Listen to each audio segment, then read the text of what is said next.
Health care is a top issue among Democratic voters. Providing health care to every man, woman, and child in this country. We make sure that everybody gets covered by health care. Medicare for all. Medicare for all is the most cost-effective approach. I propose Medicare for all who want it. Nobody's yet said how much it's going to cost. Well, if that didn't tip you off, healthcare and Medicare, in a sense, were some of the biggest topics in last night's Democratic debate in Houston. Each of these candidates has varying views on how universal health care might be implemented or how we should fix the healthcare system we currently have. But what's realistic? What'll get the votes and what would actually work, economically speaking? Timothy Callahan is a Texas A&M political scientist who focuses on health policy and management. He's an assistant professor in the Department of Health Policy and Management at Texas A&M School of Public Health. He's our healthcare policy guy, breaking it down from both ends over here.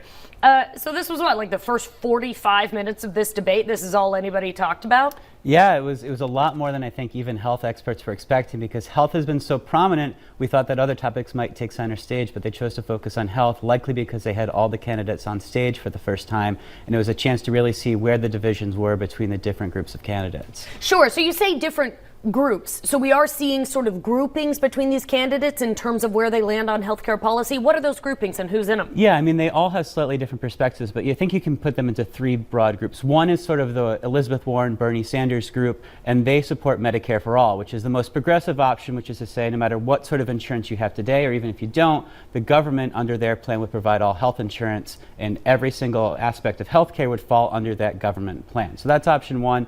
Option two is sort of the other end of the spectrum. It's sort of the Vice President Biden option, which is sort of building on Obamacare. Some journalists have called it Obamacare on steroids. And basically, it would be to instill the form of the Affordable Care Act that was originally intended before they had to cut parts of it for getting it passed. So most notably adding a public option, which is basically a government-run health plan to compete with those private health plans. The idea being that if the government's competing, prices would go down for everyone. And then sort of the middle option, and although it's very, very to the left, is sort of the Kamala Harris option, which is a version of Medicare for all, but where private insurers still have a role through something similar to Medicare Advantage, which is prominent in our healthcare system today, and many senior citizens take advantage of it, which puts private insurers into Medicare. Okay, so you have a lot of those candidates up there talking about Medicare for all, and that's something we keep hearing about.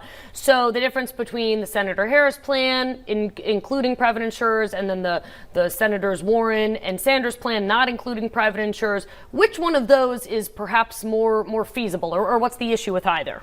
Well, I think more feasible might be including private insurers, because private insurers have a lot of money, they're quite powerful, and when we're thinking about lobbying to try and get a bill passed, they're going to be a huge oppositional force in the Congress if you want to kill them, basically. So I think the Medicare for all in the version that Bernie and Elizabeth Warren were talking about last night, that's the most difficult to achieve. It's also the most expansive, though. Yeah. What about Vice President Biden's plan? Is that the one that people might really go for? Well, the Kaiser Family Foundation put out some polling today, which says that most Americans support a public option, sort of the Joe Biden plan, over Medicare for all. And I think part of that is many people are satisfied with the health insurance they have, and they don't want to potentially lose their health insurance for something that could be better, but could be worse for them too. Yeah. We only have, well, we don't have much time left. I was going to ask you, do you think Medicare for all could work? Because that's kind of the big question. Yeah, I mean, could it work? Absolutely, but will it pass? That's a very, very different question.